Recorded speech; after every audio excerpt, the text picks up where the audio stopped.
Ehi, siete mai saliti a bordo di un treno della salute?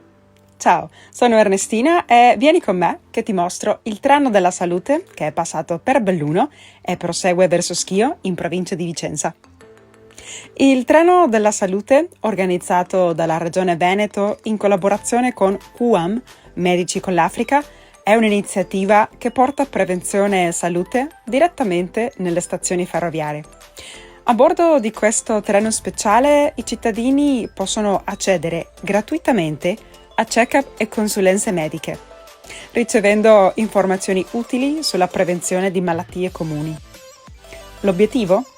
Avvicinare la sanità alla gente con la stessa passione che QAM dimostra da anni in Africa, promuovendo salute e dignità per tutti. Con questo progetto, anche qui in Veneto, si diffonde consapevolezza sull'importanza